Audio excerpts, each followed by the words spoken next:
Trading বাংলাদেশের একটি বহুল পরিচিত মাধ্যম, যে মাধ্যমে খুব কম ইনভেস্টমেন্টে আপনি ইনকাম করতে পারবেন কোটি কোটি টাকা।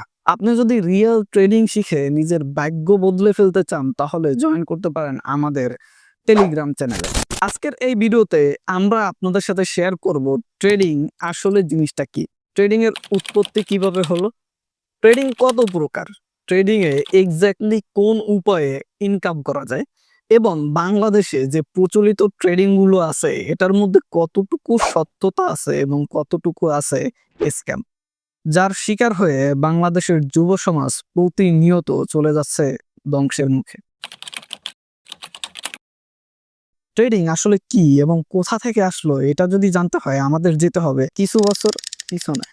ট্রেডিং এর উৎপত্তি আসলে প্রাচীনকাল থেকে, যখন বিনিময় প্রথা শুরু হয় তারপর থেকেই ট্রেডিং এর শুরু।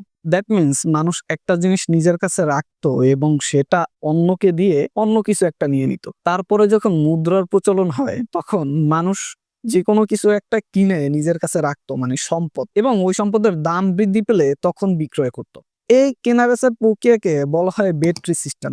তারপরে যখন আধুনিকায়ন শুরু হয়, মানুষ বিভিন্ন কোম্পানির শেয়ার বা অংশীদারি কেনা শুরু করে এবং সার্টেন সময়ের পরে বিক্রি করত। এবং ১৬০২ সালে প্রথম stock company Dutch east India company প্রতিষ্ঠিত হয়, যেখান থেকেই শুরু হয় স্টক মার্কেটের, এবং পরবর্তীতে যেটা ট্রেডিং নামে পরিচিতি পায়। ট্রেডিংটাকে আরো সহজভাবে বলতে গেলে, কোনো কিছু কিনে সার্টেন সময় পরে ওইটার দাম বৃদ্ধি পাওয়ার পরে বিক্রি করা কি ট্রেডিং বলে। ট্রেডিং অনেকগুলো মাধ্যমে করা যায়, যেমন কমিউডিটিস, যে কোনো ফিজিক্যাল প্রোডাক্ট, বেশিরভাগ ক্ষেত্রে এটাকে খনিজ পদার্থ যেমন সোনা, রূপা, এগুলোর সাথে তুলনা করা হয়। আপনি কিছু পরিমাণ সোনা, রূপা অথবা একটা জমিন, এইগুলো কিনে রাখলেন, সার্টেন সময়ের পরে যখন ওইটার দাম বৃদ্ধি পাবে আপনি বিক্রি করতে পারবেন। এটাকে বলা হয় কমিউডিটিস ট্রেডিং। আরেকটা খুব জনপ্রিয় মাধ্যম হচ্ছে স্টক মার্কেট। আপনি যে দেশেই থাকেন না কেন, ওই দেশের একটা স্টক মার্কেট আছে। আপনি বিভিন্ন কোম্পানির ছোট ছোট শেয়ার কিনতে পারবেন এবং একটা সময়ের পরে বিক্রি করতে পারবেন। এটাকে স্টক মার্কেট ট্রেডিং বলে। ওয়ার্ল্ড ওয়াইড আরো একটা জনপ্রিয় মাধ্যম হচ্ছে ফরেক্স, যার মানে আপনি যে কোনো একটা কারেন্সি, যেমন বাংলাদেশে টাকা, ইন্ডিয়ান রুপি অথবা আমেরিকান ডলার, যে কোনো একটা কারেন্সি আপনি কিনে রাখবেন। যখন ওই কারেন্সির প্রাইস বাড়বে, যেমন এই ক্ষেত্রে ম্যাক্সিমাম মানুষই ডলার কিনে রাখে, যখন ডলারের প্রাইস বাড়বে আপনি বিক্রি করতে পারবেন, অথবা যদি প্রাইস কমে যায় তাহলে আপনি লস করবেন।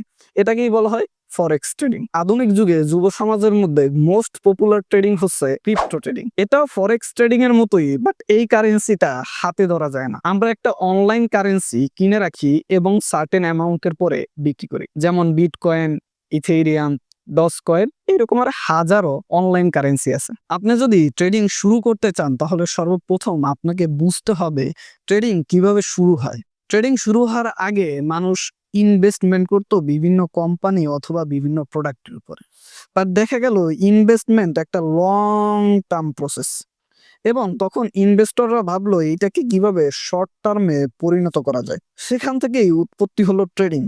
আমরা একটা প্রোডাক্টে অনেক লং টার্ম ইনভেস্ট না করে বিভিন্ন শর্ট পিরিয়ডে ভাগ করতে পারি, এবং এখানে আমি একটা প্রোডাক্ট কিনলাম, এটার দাম যখন বৃদ্ধি পাবে আমি চাইলে এই পয়েন্টে এটাকে বিক্রি করতে পারবো, এবং সেম যখন দাম কমবে আবার বাড়বে আমি চাইলে এই পয়েন্টে বিক্রি করতে পারবো, আর কমলে এই পয়েন্টে বিক্রি করতে পারবো। মানে ইনভেস্টমেন্ট যেটা অনেক লং টার্ম একটা সময়ের মধ্যে ছিল, ওই জিনিসটাকেই শর্ট করে নিয়ে আসে ট্রেডিং।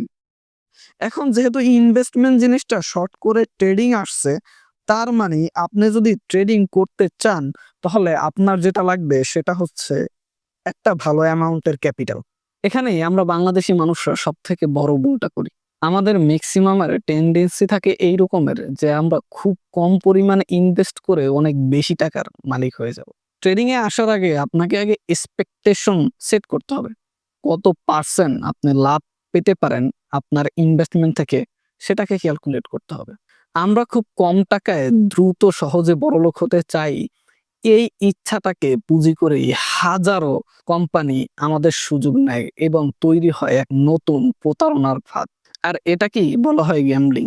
বাংলাদেশে হাজারো গ্যাম্বলিং সাইট আছে। এখন আপনি কিভাবে বুঝবেন কোনটা ট্রেডিং এবং কোনটা গ্যাম্বলিং। ট্রেডিং এ সচরাচর আপনি যদি কোনো ট্রেড করেন, হয়তো ওই ট্রেডের দাম আস্তে আস্তে কমবে অথবা বাড়বে। আপনি যখন কমবে তখন যদি সেল করেন, যতটুকু কমেছে আপনার ততটুকু লস হবে। বাট গ্যাম্বলিং এ সচরাচর বেটিং টাইপের হয়। আপনি যে প্রেডিকশনটা করবেন তার থেকে একটু বাড়লে আপনি ডাবল টাকা পাবেন, কমলে আপনি পুরো টাকাটাই লস করবেন। এবং এছাড়াও আরো বিভিন্ন ধরনের গ্যাম্বলিং আছে যা বাংলাদেশে ট্রেডিং নামে পরিচিত।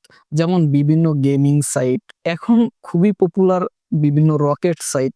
এই রকমের কিছু বিষয় আছে যা অরিজিনালে গ্যাম্বলিং তৈরি করা হয়েছে আপনাদের স্ক্যাম করানোর জন্য, যেটার নাম দেওয়া হয়েছে ট্রেডিং। এই গ্যাম্বলিংটাই অনেকে আপনাদেরকে ট্রেডিং বলে চালিয়ে দেয়। আসেন একটা ক্যালকুলেটিভ পার্থক্য দেখি এই ট্রেডিং এবং গ্যাম্বলিং এর মধ্যে। ট্রেডিং এ অ্যানালাইসিস করতে হয়, যেটা গ্যাম্বলিং এর দরকার নেই। ট্রেডিং এ স্কিল দরকার, রিস্ক কন্ট্রোল শিখতে হবে, লং টার্মে ট্রেডিং করা পসিবল এবং গোল সেট করে আপনাকে কাজ করতে হবে। ট্রেডিং এ কোনো ধরনের লাক অথবা শর্ট টার্ম কাজ করে না। বাট গ্যাম্বলিং এ কোনো অ্যানালাইসিস লাগে না, কোনো স্কিল লাগে না, আপনার হাতে কোনো কন্ট্রোলই নেই এবং লং টার্মে করা যায় না, কোনো গোল সেট নাই। টোটালটাই ডিপেন্ড করে লাকের উপরে এবং শর্ট টার্ম কাজের উপরে। আমরা যেহেতু শর্ট টার্মে বড়লোক হতে চাই, এই হুক পয়েন্টটাই হিট করে স্ক্যামারদের এবং তারা তৈরি করে নতুন এক আশায় ভরা রঙিন জগৎ। তাহলে প্রশ্ন থেকেই যায়, ট্রেডিং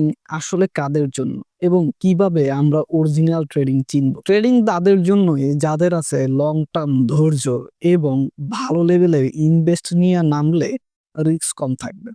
এবং অবশ্যই আপনি যে লেভেলের ইনভেস্ট করতেছেন ওই লেভেল থেকে 20 থেকে 30% লাভ করতে পারবেন, এই মেন্টালিটি নিয়েই নামতে হবে। এমন কখনোই হবে না আপনি 1000 টাকা ইনভেস্ট করে রাতারাতি লাখ টাকা ইনকাম করে ফেলছেন। এরকমের স্বপ্ন যদি কেউ আপনাকে দেখায় তাহলে সেটাই স্ক্যাম। এবং আরো একটা সতর্কতামূলক বিষয় মাথায় রাখতে হবে, যেখানে আপনার টাকা এক ট্রেডেই ডাবল হয়ে যায় সেটাও স্ক্যাম। এবং এমন কোনো সাইডে অ্যাকাউন্ট করা, যে সাইডে অ্যাকাউন্ট করতে আপনাকে ইনভেস্ট করতে হয় সেটাও স্ক্যাম। মনে রাখবেন, রিয়েল ট্রেডিং এ কোনো অ্যাকাউন্ট করতে ইনভেস্ট করতে হয় না। আপনি যে কারেন্সিতে ইনভেস্ট করবেন ওইখান থেকে জাস্ট কারেন্সি কিনবেন অথবা সম্পদ কিনবেন অথবা একটা স্টক কিনবেন। এখন প্রশ্ন আসতেই পারে, তাহলে কি আমরা ট্রেডিং করব না? আমার উত্তর থাকবে দুইটাই। আমি যে শর্তগুলো বললাম এই শর্তে যদি আপনি রাজি থাকেন তাহলে আপনি ট্রেডিং করতে পারেন। এবং আপনার কাছে যদি মনে হয় আপনার ইনভেস্ট খুবই কম, তাহলে ট্রেডিং এ না আসাই ভালো। লাইফে ট্রেডিং তো সব না, এছাড়াও আরো অনেক ইনকাম সোর্স আছে, সেখানে আপনি ফোকাস করতে পারেন। এবং ইনভেস্ট করার সব থেকে বেস্ট মাধ্যম হচ্ছে নিজের স্কিলে ইনভেস্ট করা। আপনি নিজের স্কিল আপডেট করতে থাকুন। এক সময় যখন আপনার কাছে ভালো পরিমাণ ক্যাপিটাল চলে আসবে তখন ট্রেডিং এ যেতে পারেন। এবং সব থেকে বেস্ট ও ডিজিটাল স্কিলে যদি নিজেকে স্কিল আপ করতে চান তাহলে যোগাযোগ করতে পারেন আপস্কিল আইটির সাথে। আপস্কিল আইটি সম্পর্কে বিস্তারিত তথ্য ডিসক্রিপশন বক্সে দেওয়া থাকবে এবং তাদের কন্ট্যাক্ট ইনফরমেশনও ডিসক্রিপশন বক্সে দেওয়া থাকবে। সরাসরি তাদের সাথে যোগাযোগ করতে পারেন। আল্লাহ হাফেজ, আসসালামু আলাইকুম। লাইট কাট।